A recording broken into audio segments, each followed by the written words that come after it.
Hi friends, welcome to my channel. ఇప్పుడు నేను చదివి వినిపించబోయే చందమామ కథ పేరు అందరికీ లాభమే. రంగన్న తాత వయసులో ఉండగా చాలా తెలివైన వాడని తన గ్రామంలోనే కాక చుట్టుపక్కల గ్రామాల్లో కూడా పేరు మోశాడు. ఇతరులకు పెద్ద నష్టం అంటూ కలగకుండా ఆయన తన పనులు చక్కదిద్దుకునేవాడు.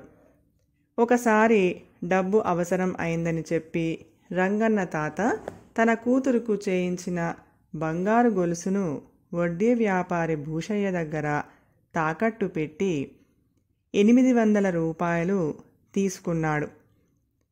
ఎన్నాళ్లకు గొలుసును విడిపించుకోకపోవడంతో భూషయ్య రంగన్న తాత మీద ఒత్తిడి తేసాగాడు.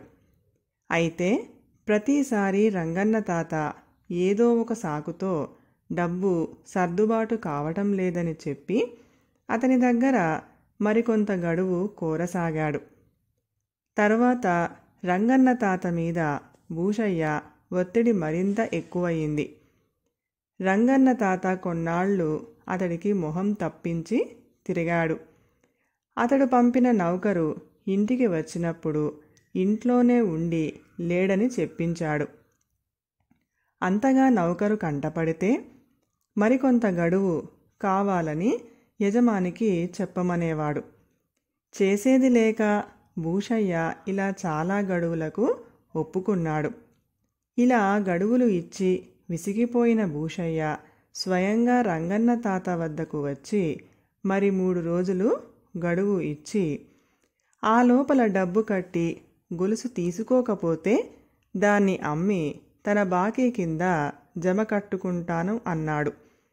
ఆ తర్వాత 3 రోజులు గడిచినా రంగన్న తాత భూషయ్యకు కనిపించలేదు, డబ్బు చెల్లించలేదు.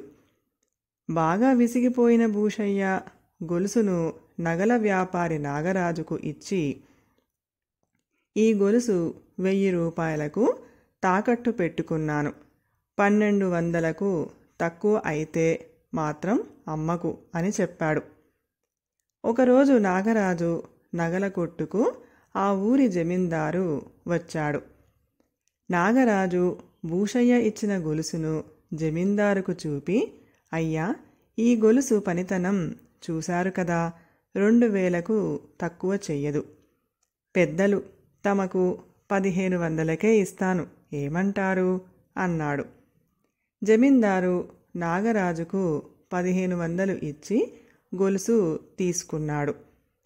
నాగరాజు అందులో 300 సొంతం చేసుకొని గొలుసును 1200కు అమ్మాను అని చెప్పి భూషయ్యకు ఆ మొత్తం ఇచ్చాడు.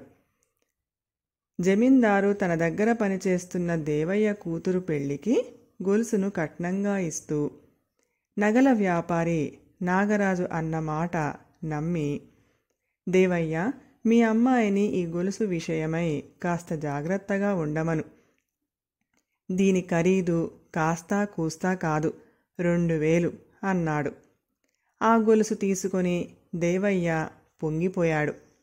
అతడు కొద్ది రోజుల క్రితమే కూతురు పెళ్లి కోసం రంగన్న తాత దగ్గర 500 అప్పు చేశాడు.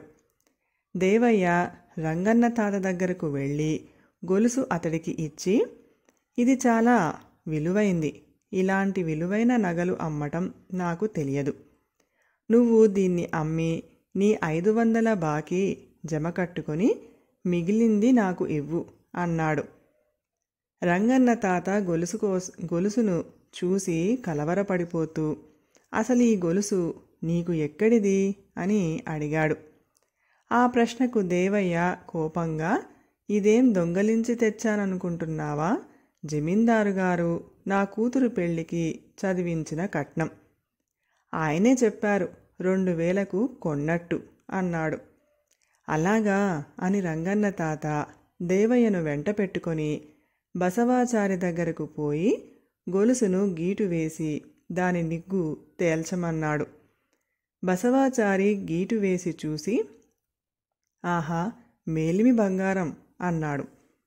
ఆ మాట విని దేవయ్య ఉత్సాహంగా రంగన్న తాతతో, విన్నావా, జమీందారు గారే మోసం చేశారని అనుకున్నాను. నీ బుద్ధి అలాంటిది అన్నాడు. రంగన్న తాత బసవాచారిని గొలుసుకు మరి కాస్త లోతుగా గీటు పెట్టి చూడమన్నాడు. బసవాచారి అలా చేసి ఆశ్చర్యపోతూ, ఇది పైన మందంగా బంగారు పూత పూసిన గొలుసు, అమ్మితే 500 కన్నా ఎక్కువ రాదు అన్నాడు. ఆ మాటలకు దేవయ్య నీరుగారిపోయాడు. సరే దేవయ్య, జమీందారు గారి దగ్గరకు పోయి ఇలా మోసం చేశారెందుకని అడుగుతావా అని ప్రశ్నించాడు రంగన్న తాత. బాబో, అంత మాటే, పెద్దవాళ్ళు ఏం చేసినా చెల్లుబడి అయిపోతుంది అన్నాడు దేవయ్య. ఆ మాట నిజమే, నిన్ను చూస్తే నాకు ఎక్కడ లేని జాలి వేస్తుంది. నీ బాకీ 500 కింద దీన్ని జమ కట్టుకుంటాను అని రంగన్న తాత గొలుసు తీసుకొని బయలుదేరాడు. ఇదంతా బసవాచారి దుకాణంలో కూర్చుని ఉన్న రంగన్న తాత స్నేహితుడు గురువయ్య గబగబా పోయి అతన్ని కలుసుకొని, ఏరా రంగన్న, నీకేమన్నా పిచ్చి పట్టిందా? బసవాచారి అన్నాడే అనుకో, అయినా బంగారు పూత పూసిన ఆ గొలుసు 500 చేస్తుందని నమ్మకం ఏమిటి?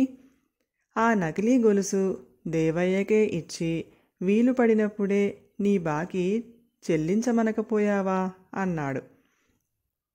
ఆ ప్రశ్నకు రంగన్న తాత కనుబొమ్మలు ఎగరవేసి, నేనీ గొలుసు తీసుకోకపోతే దేవయ్య ఏదో ఒకనాడు నోరు జారి జమీందారుతో ఇది నకిలీ గొలుసని అనేస్తాడు.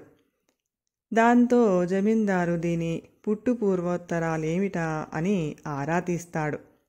తీగలాగితే డొంకంతా కదిలినట్టు అటు తిరిగి ఇటు తిరిగి నా పీకల మీదికి వస్తుంది అన్నాడు. అదెలా అన్నాడు గురువయ్య ఎక్కడ లేనంతగా ఆశ్చర్యపోతూ. ఇలాగేమిటి, నేను 250 రూపాయలు ఖర్చు పెట్టి సామాన్యంగా ఎవరూ కనుక్కోని విధంగా ఈ నకిలీ గొలుసును చేయించాను. దీన్ని వడ్డీ వ్యాపారి భూషయ్య దగ్గర 800కు కుదువ పెట్టాను అంటూ రంగన్న తాత గురువయ్యకు జరిగింది అంతా చెప్పి, ఇప్పుడు ఇన్ని చేతులు మారి ఈ నకిలీ గొలుసు తిరిగి నా దగ్గరికే వచ్చింది. పర్వాలేదు, వచ్చిన దాంట్లో కొంత లాభం పోయిందనుకుంటాను. నువ్వు మాత్రం ఈ సంగతి మరెక్కడా అనకు అన్నాడు. అంతా విన్న గురువయ్య పెద్దగా నవ్వి, ఇందులో నష్టపోయిన వాళ్ళు ఎవరూ లేరు, అందరికీ లాభమే అన్నాడు. కథ సమాప్తం. ఈ కథ కనుక మీకు నచ్చినట్లయితే ప్లీజ్ లైక్ చేయండి, షేర్ చేయండి. మరిన్ని మంచి మంచి కథల కోసం మా ఛానల్ని సబ్స్క్రైబ్ చేసుకోండి. Thank you.